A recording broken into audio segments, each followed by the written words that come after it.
Good morning, everybody. This is the live market open for February 1st. It's also a new month. I'm Yohay, Elam of Forex Crunch and Market Movers podcast, doing the show as usual for FX to read. And as always, we'll begin with covering recent developments in markets. Then we'll go over charts and levels, discuss the upcoming event. It's certainly a busy week. Have a special preview for the king of Forex indicators, Non-Farm Payrolls.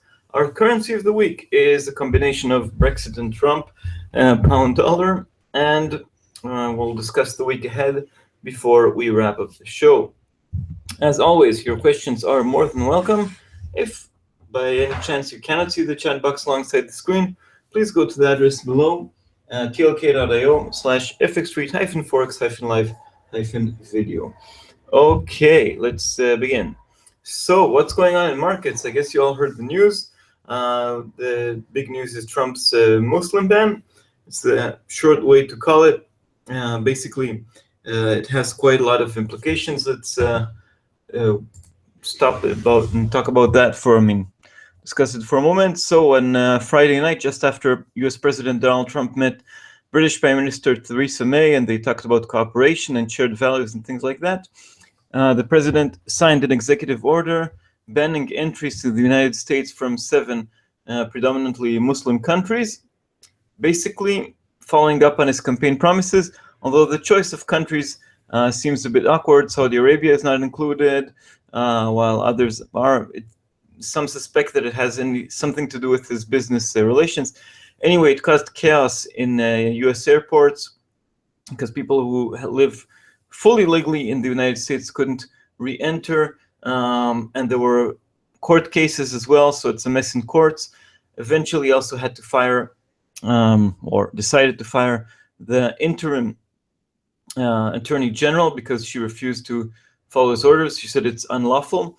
That's the political mess. There was lots of condemnation from all over the world, but it also has implications for markets because we're seeing the Trump we're seeing so far is more nationalistic, more closed, doing more stuff regarding trade, negative stuff, and less fiscal stimulus.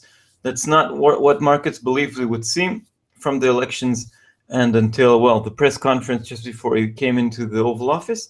So it triggers a few, we've seen a few reactions in markets. Risk off, that means stocks are falling. The main benefactor is the Japanese yen in currencies, but in general, the US dollar is weaker. Yesterday, we also had a few more ramifications. We had, of course, the Supreme Court nomination, but that has nothing to do with markets. What we did see regarding markets is his advisor, Peter Navarro, talking about that Germany is using the euro, manipulating its currency lower, taking advantage of other countries of the world. He also talked about Japan and China undervaluing, and the responses, at least from Germany and from Japan, were not that positive. One of the biggest hedge fund managers in the world, or the biggest, Ray Dalio, said he's beginning to be, not in these words, but that he was more optimistic about Trump and now he's a bit less. He said that the nationalism, the anti-trade sentiment is taking over the positive stuff that could come. Let's say the curb on regulation and fiscal stimulus, of course. So that's what's going on. That's the main theme in the markets. The U.S. president is in office already nearly 2 weeks. You can't say he's taking his time. He's doing a lot. An executive order basically every day. Lots of things going on. And it has implications on markets. Okay. This morning, we're seeing the dollar recover a bit. We'll talk about the charts soon enough. Okay. Good morning, Jax. Good morning, and Vaz. Good morning, everybody. Your questions, of course, are more than welcome. So let's continue. We talked about Trump quite a bit. Regulation changes. He also announced that for each new regulation, another one must fall off, or 2 must fall off. I can't remember, but anyway, it's just another regulation to make regulations. So it's a bit unclear. Moving out of the United States, we have the UK Parliament yesterday and today discussing Article 50. So according to a report in the Times newspaper, I think in the UK, March 9th. Circle March 9th on your calendars for the official triggering of Article 50, the official announcement of the UK leaving the EU. Okay, so that bit weighs on the pound, because we know from Theresa May's speech that they're heading for what's called now clean Brexit, basically hard Brexit, leaving the single market. We had a rate decision from the Bank of Japan. They did not rock the boat, did not make any significant changes or no changes at all. Rock bottom interest rates, more QE as much as needed, and that's it. And we have big events ahead. We'll preview them. We have the Fed this evening. Mauricio Carrillo and Valeria Bednarik will be covering it on FX Street. Unfortunately, I can't make it, but tomorrow I'll be with you, with Valeria, with Mauricio, for the Bank of England's coverage. So there is some tension towards these events. Our currency of the week, as aforementioned, is pound dollar, also because of central banks, but also because of politics. In terms of data, we had quite a few important data points. On Friday, we had US GDP. We covered that here. It missed with 1.9% quarter over quarter instead of 2.2. Not too bad, but it was higher growth was, well, the growth was pushed higher by inventories, which is never good. Durable goods orders missed on the headline, but good on the core, so that was sort of more positive. Data is important, but it plays a bit of a second fiddle in comparison to the politics. Thank you, Linda, for the link for the Fed coverage this evening on your chat box. Okay, so our favorite, the Fed's favorite inflation figure was published this week. It came out at 1.7%. The core PC price index, no surprises over there. Jobless claims were a bit disappointing with 259,000, but consumer confidence and also a missed consumer confidence by the conference board yesterday, missed with 111.8 points. So all in all, the data in the United States a bit leans to the downside. Not huge surprises, but slightly negative. Okay, let's continue with data from other countries. So in the United Kingdom, what Brexit? 0.6% growth quarter over quarter in Q4, according to the initial GDP report. Good news for Britain. At least for now, the UK economy is not collapsing. The weaker pound means that consumers pay more for goods, but it isn't hurting the economy so far. Things can change. Higher inflation is also seen in the Eurozone, 1.8% year over year in the headline figure. And that was more than 1.6 expected. But it's important to mention that the core didn't change at 0.9. So again, we have, for the next ECB decision, Draghi will have the dilemma of, should I look at the core and see that underlying demand is not really rising, or a headline which is more influenced by energy prices, and that's jumping. Okay, so especially, well, here in Spain, where I'm sitting, Barcelona, an annual inflation rate jumped to 3%, and Spain was one of the countries that was most hit by deflation. Better news from the Eurozone, or absolutely good news, is that GDP is better than expected, 0.5. That's one of the reasons we've seen euro-dollar rising. And also the unemployment rate is down, but still high at 9.6. Other figures from Europe, the German IFO business climate missed a bit, under 110. In New Zealand, inflation came out at 0.4. It's a beat. The jobs report, I didn't write that down, but the unemployment rate jumped a bit, but the participation rate is also higher. All in all, an okay report. And good news also from Canada with a beat on GDP. We've seen dollar CAD flirting with 130. We'll move to the charts soon. And in Japan, only in Japan, inflation is stuck. At least the Bank of Japan's core CPI is only at 0.1%. So a lot of data to digest. And now, of course, we'll move to the charts. So here are the major pairs to look for, and as we begin the month of February. Starting, of course, with euro-dollar. So yesterday's move saw euro-dollar break above the previous high of 107.84. We're seeing some kind of a correction now, some dollar strength. So we're back to this line still. Haven't really broken or made a convincing break under it. Below 107.80, we have 107.10, which is a veteran line. You can see how it worked also as support in January, late in January. Then we have 106.50. I'm not sure if it was a false break what we've seen this week. So in any case, the low that we've seen this week, 106.20, is the next line. Further below, we have the level seen earlier in January. That was 105.90. Okay, below that we have 105.20, a veteran line, and 104.60. To the upside, we have 108.70. That was the high at the end of December. I would say the current range is 107.80 to 108.70. Pound dollar. Here we are at 125.67 between Trump and Brexit. We'll focus on that later on. Regarding the technical levels, it's 125.40, providing some support there. Further support, 124.15. Much lower, we find 122.50, 122, and 121.20. Of course, the big line in the sand there is 120. To the top side, we have 126.75, which was reached about a week ago, and further above the initial post-Brexit low of 127.90. Dollar yen. Lots of action in dollar yen. I know that many retail traders don't like this currency pair, this major pair, but you can't blame it for not moving. It used to be a boring pair, but those days are gone.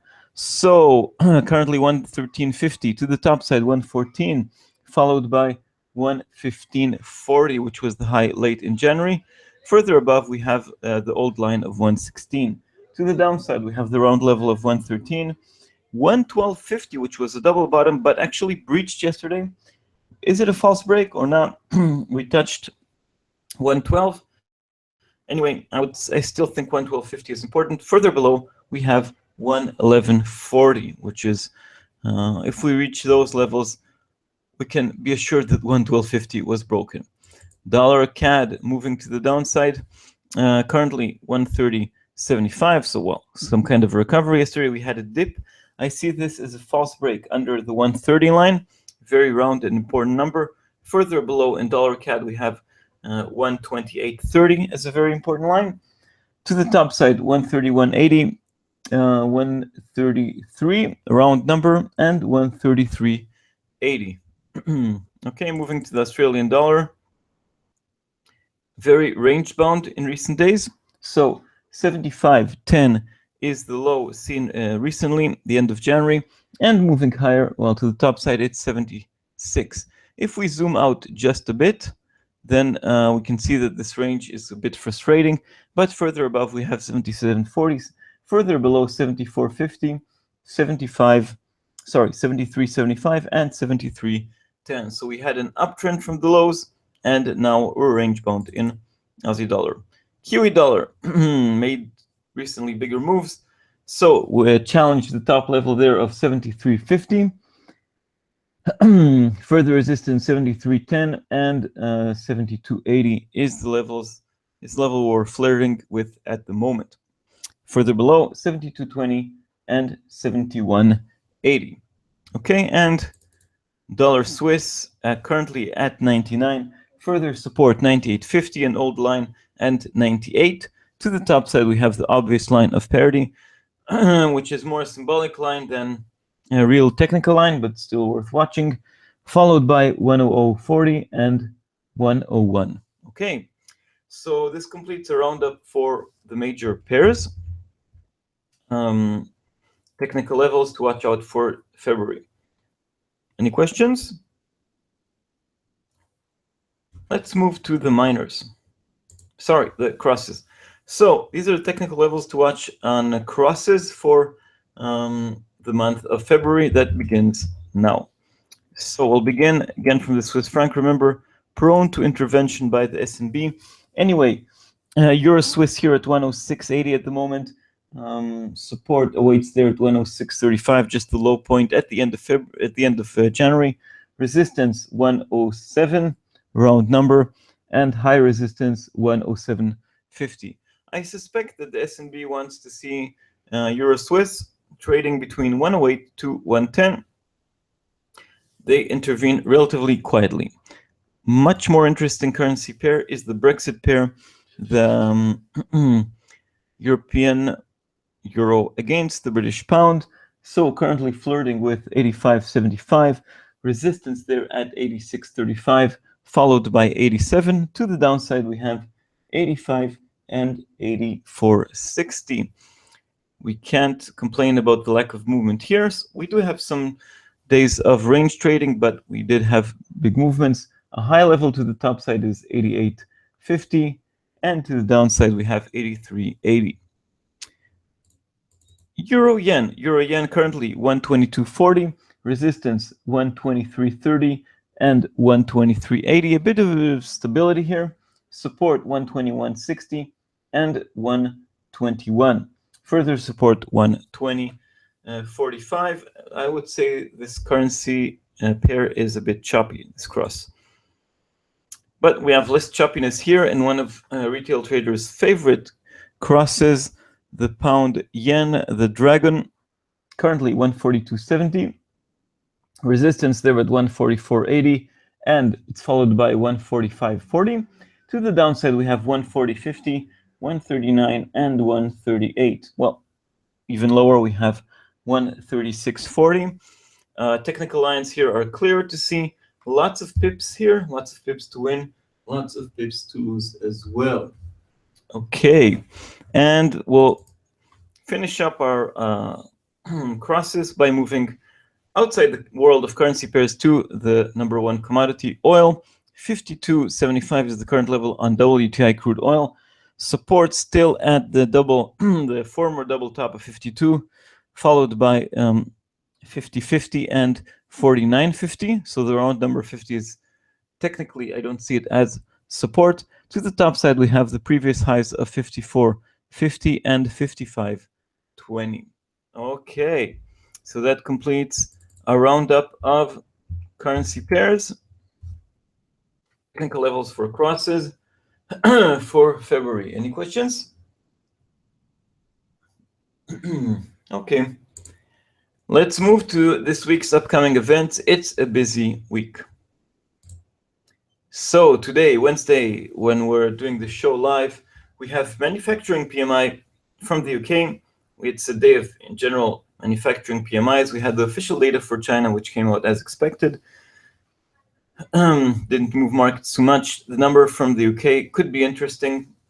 See if the manufacturing sector benefits from a weaker pound or not. We have the first hint for the non-farm payrolls with the ADP non-farm payrolls. It's a private sector report. Last month it was a bit weak. Let's see if it bounces back. But job gains, private sector, public sector are relatively stable. The second hint for the non-farm payrolls also comes today. It's the ISM manufacturing PMI released at 3 GMT. Let's see if Trump's talk about reviving US manufacturing helps build optimism in the manufacturing sector. These also serve as hints for the non-farm payrolls, but also have a merit of their own. And the big event for today is the Fed decision at 7 GMT. Of course, you're invited to watch the live coverage by Valeria Bednarik and Mauricio Carrillo. The Federal Reserve meet for the first time in 2017. Last time on the Fed show, we had Janet Yellen and her colleagues raise rates. That was widely telegraphed, not a surprise. What was surprising last time was the hawkish hike. Okay, so the main thing is that they upgraded the number of projected rate hikes from 2 in 2017 to 3. Now, later on, we learned that this was probably based on some members. Some members believed what Trump said about fiscal stimulus, and they pushed their forecasts, nudged them a bit higher, and that changed the median from 2 to 3. So it was a bit more accidental, a bit more wishful thinking than a real intent. That's why at the beginning of January, when we had the minutes, we had the dollar slide a bit lower. But in any case, they're generally optimistic about the economy, see inflation as getting back toward the 2% target. They're happy with the employment. I mean, cautiously optimistic. And anyway, this time, We don't have a press conference by Elam. We don't have new forecasts. And the Fed, even though they say every meeting is live, usually acts in one of the meetings when they do have these events. That means March, June, September, and December. Now we're in the middle. First decision for 2017. New president in town. That means wait and see mode. Okay. Anyway, markets expect them to raise rates only twice this year, and at least the first one, even if they raise rates 3 times, the first hike is only expected for June. That means after 6 months, and then maybe September and December, more likely only December, but who knows what will happen in the second half. So for today, no changes expected in interest rates, no dissents are expected. They will, of course, update their the words in the statement regarding the economy. We had jobs report, we had GDP, we had other stuff. Basically, nothing really material has changed, so I don't expect big changes. Now, I don't expect big changes in the statement. Doesn't mean that markets will not move because volatility is relatively high. So if markets see any kind of hawkish bias, the dollar could rise. If they see any bearish bias, the dollar will fall. But this will take time. It might not be seen in the immediate reaction. We have the first reaction when the immediate reaction when the statement is released. Then we have some analyst comments, a second reaction. Then we have the Tokyo Open. And then the full verdict, in my opinion, is given in the European session. So we might not have an immediate shock tonight from the Fed decision, but it might come. We might have a bigger reaction in waves. In general, the Federal Reserve wants to stay out of the headlines until it knows what it really wants to do. So I don't expect, I expect them to try not to say anything really big. Okay, so that's the Fed preview for today. Not the most important decision, but still worth mentioning that it moves markets. Let's continue to tomorrow, Thursday. I'll be watching the Spanish unemployment change early in the morning. Could have some influence on the euro. Construction PMI in the UK. Probably this time will not move markets too much because tomorrow's big event is the Bank of England's rate decision. Again, I invite you to join live coverage. I'll be there as well with Valeria Bednarik and Mauricio Carrillo. The decision itself is at 12 GMT.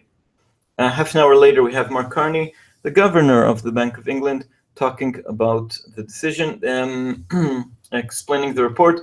It's dubbed Super Thursday because the Bank of England also publishes the quarterly inflation report, which is, well, quarterly. And of course, we have the meeting minutes, something they do now every time. So we'll have lots of information to digest. No big change is expected because they're still waiting for the impact of Brexit, still waiting for Trump. We'll talk about that a bit more in detail. No changes doesn't mean no volatility. I do not only hope, but I do forecast that we'll have some action. In between the decision and Carney's speech, we have a speech by ECB's Mario Draghi. Let's see if he comments, if he says anything regarding Trump advisors' comments about the weak euro or higher inflation or anything like that. Should be quite interesting as well. Will he steal the show from Carney? I don't think so, but it'll be quite an interesting time for the euro, the pound, and these currencies, of course, against the US dollar. So quite a bit of action tomorrow as well. Friday. Friday, we have the more important release from China, the Caixin Manufacturing PMI. That's the independent measure of Chinese manufacturing. That's in the middle of the night, of course, the morning in China. And the most important PMI from the UK, the services PMI. That's the biggest sector. And of course, the non-farm payrolls in the United States. That's the main event, the first Friday of the month, as always. Should be lots of action. We'll have a special preview on that shortly. And this time we have the services sector measure, the non-manufacturing PMI at 3 GMT, together with factory orders. So quite a bit of action in the last, in the second half of this week. I think we had quite a bit of action so far with Donald downing the dollar, but more is due. So this is upcoming events for this week. the first 3 days of February. Let's continue with, well, the NFP preview. As promised, as aforementioned, non-farm payrolls, the king of Forex indicators, of course, politics, Trump indicators a bit, but it's still important. So a bit of background for this report. This is the first jobs report of 2017. It's the jobs report for January. Obama was the president during most of this time. I think it's mostly related to Obama. Also, the next report, it's the starting point for Trump. It's when the presidents moved on. So job gains in recent months were quite steady. So it was around 150,000 jobs gained, 170. These kind of numbers.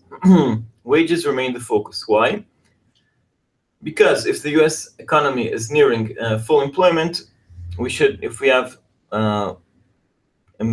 employers competing for employees on jobs, the wages, the salaries are expected to rise, right? So we did see that indeed in December. In the report for December, published in early January, we had wages rise by 2.9% year over year, the highest level since 2009. But in the past, we've seen wages, as well as other figures, go 2 steps forward, 1 step backwards. So let's see if this is consistent. Last time, we had 156,000 jobs gained, basically in line with all the previous figures. So this time, we're expecting more of the same on the headline jobs report. 170,000, very, very similar to the expectations last time and to the result last time. And wages are the focus. 0.3 month over month is what we're expecting. Last time it was 0.4 month over month. I would watch out for the year over year figure because it's a wider measure, less volatile and more reflective of trends. The unemployment rate, very important politically, but less for market movements because the unemployment rate always depends on the participation rate. It's expected to remain unchanged at 4.7. If we have the unemployment rate not move, but the participation rate rise, of course, it's good news because we have the same level of unemployment with more people in the workforce. And another measure to watch is what's called the real unemployment rate or underemployment, U6. It fell, I think, to 9.3 last time. Still much higher than the official unemployment rate, but moving in the right direction. It's on the right track. So underemployment rate reflects also people who are too discouraged to look for a job or who are working part-time when they actually want to work full-time. Sorry for this noise. Okay. The reaction we're expecting is for the US dollar. What's going on with the US dollar in recent days? It's under pressure, trumped by Trump. In general, wages are more important if the headline is between 130 to 210,000. That's quite a wide range. I know it should not matter too much. We'll leave the stage for wages, okay? So in this case, if we see the round number of 3% year over year on wages, or of course higher, it's good for the dollar regardless of anything else. If wages fall back significantly from the 2.9 level seen last month to 2.6 or even lower, it's bad for the dollar regardless. What happens if everything falls into line, if we do not have any surprises? In that case, I would expect the US dollar to slide. I would expect the US dollar to be on the back foot, especially against the safe haven yen, okay, because of Donald Trump, and the euro, which has natural demand. Remember, when nothing happens, the positive trade balance of the eurozone, thanks to German exports, supports the strength of the common currency, okay? The US dollar does look good against the pound. It is contingent, of course, on what the Bank of England does tomorrow, but the pound, in comparison to its peers, is one of the weaker links. The US dollar, however, is weaker against the safe haven yen, the euro, and I would also add commodity currencies, at least for now. This could change against commodity currencies because when we have a risk-off sentiment, commodity currencies weaken, but For now, we had good news from basically all three countries, Canada, Australia, and New Zealand, especially Canada. So commodity currencies have reasons of their own to rise, okay? So if nothing happens, the US dollar is on the back foot, and the non-farm payrolls, and of course, wages are key. Strong wages, good for the US dollar. Weak wages, bad for the US dollar. Okay, so that's our NFP preview. Any questions? No. So our next segment is our currency of the week. I think I mentioned it already a few times. Pound dollar. Here is US President Donald Trump with the big pusher for Brexit, Nigel Farage, former head of UKIP. So it's Brexit against Trump. Well, not only, we have other moving parts there as well. Let's begin with the pound.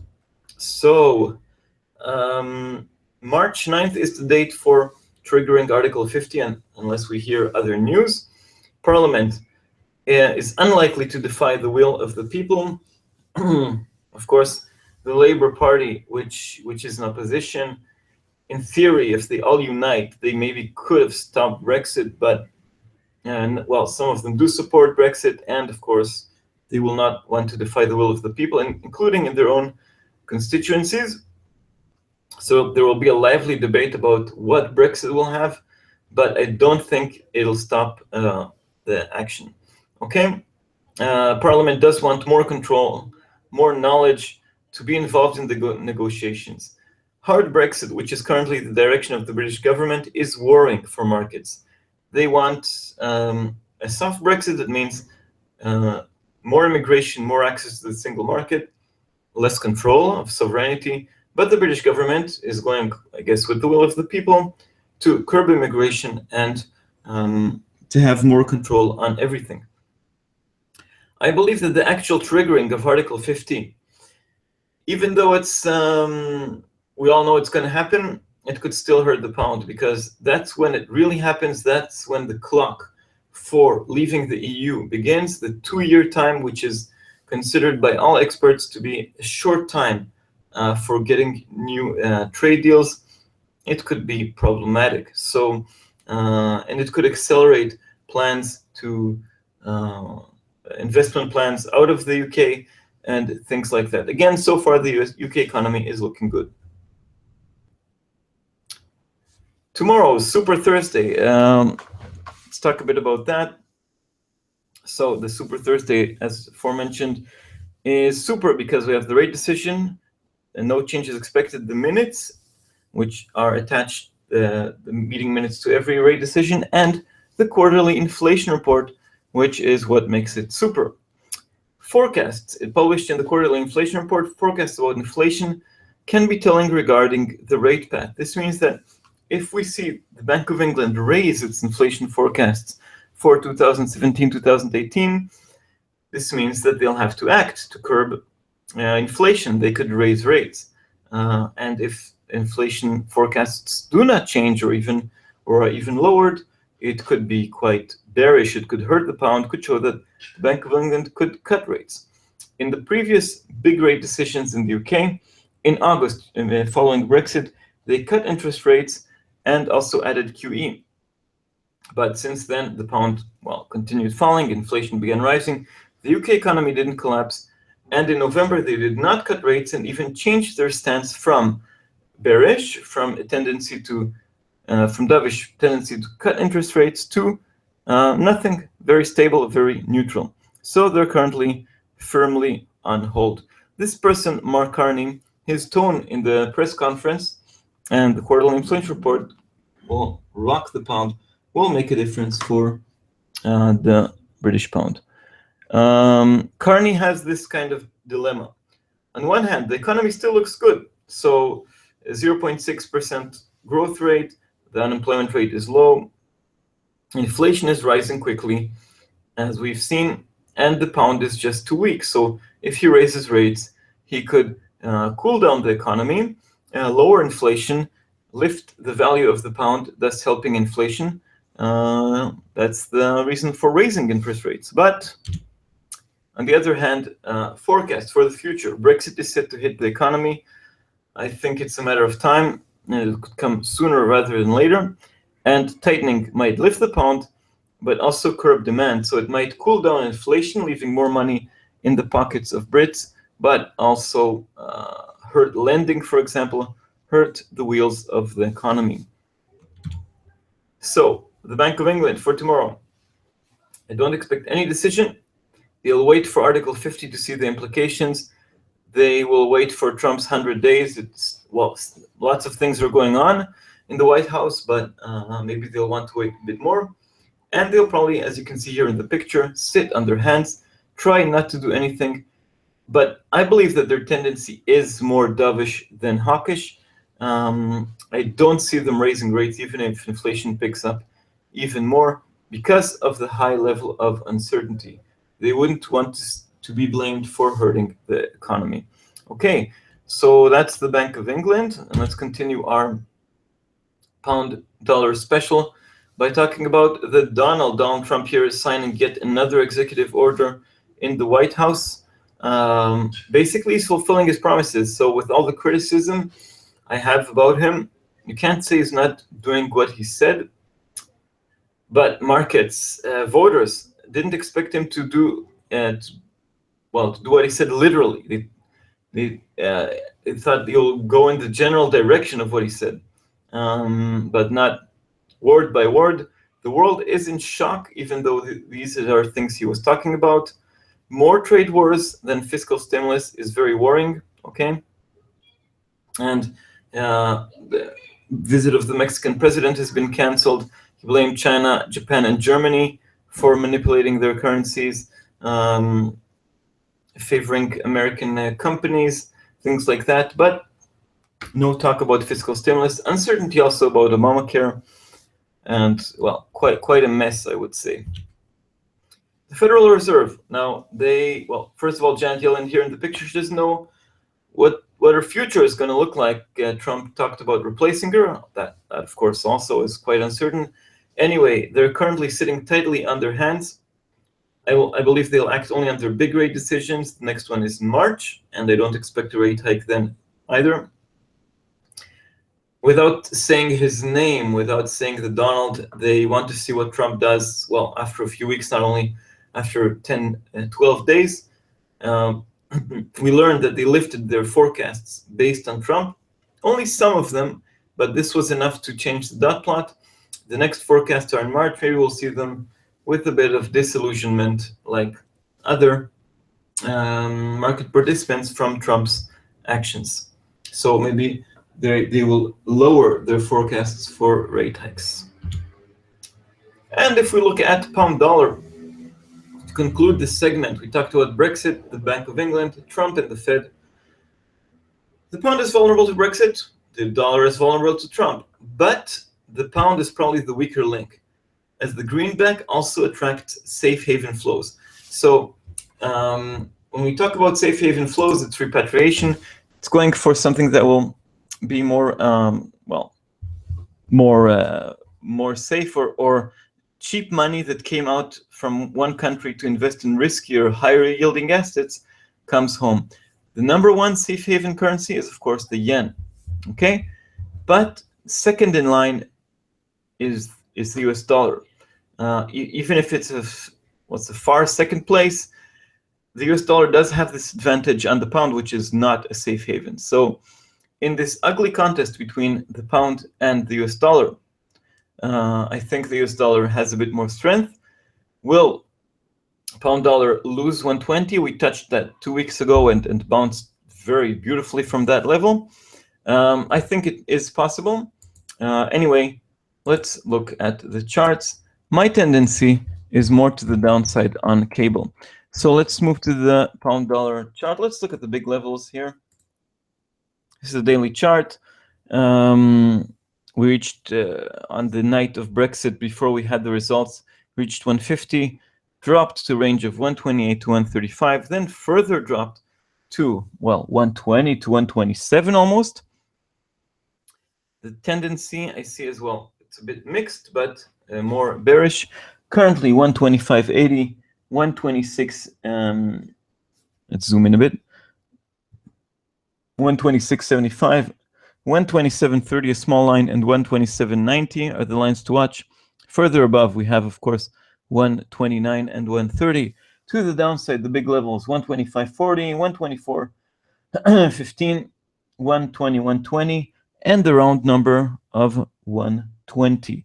Okay, below that, we're at the lowest levels since 1985. We did have that flash crash in early October. It's already 4 months since that flash crash. The moves to the downside were not sustained. Let's see if the triggering of Article 50 makes these moves great again. Okay, so that's our segment about pound dollar, our special currency of the week. And now let's preview the week of February 6th to February 10th. Okay, the second week of February. I must say that in terms of indicators, it'll be relatively light in comparison to this very busy week. On the other hand, always expect something from Trump.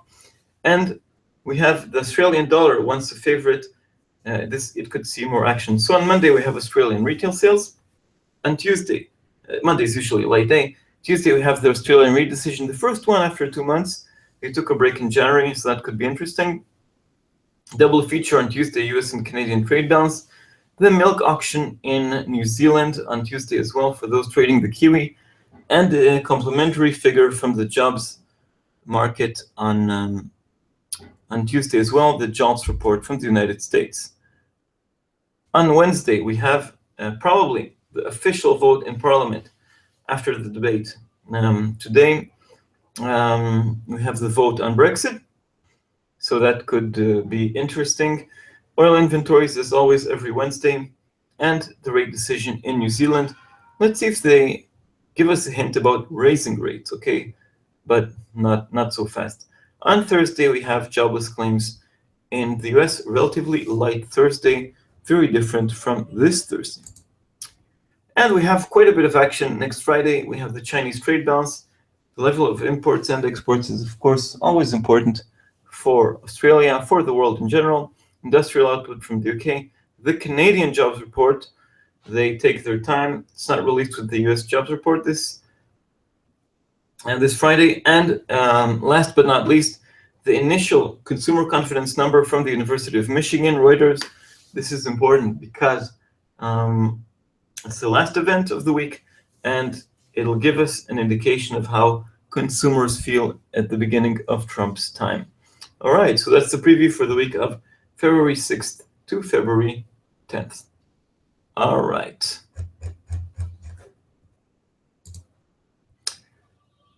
So if there aren't any more questions, let's wrap up the show. This is the wrap up for the live market open for February 1st, the first day of the second month. So the big action in market is related to the US president. Trump's Muslim ban backfires, risk off, weaker US dollar, especially stronger yen. We have some kind of recovery now, but it seems very limited. His regulation changes are unclear. No fiscal stimulus, more trade trouble. It's not what markets want to see. Other big theme of 2016 that is now in the headlines again in 2017 is Brexit. UK Parliament discusses Article 50. Circle March 9th as the date that it will probably be triggered.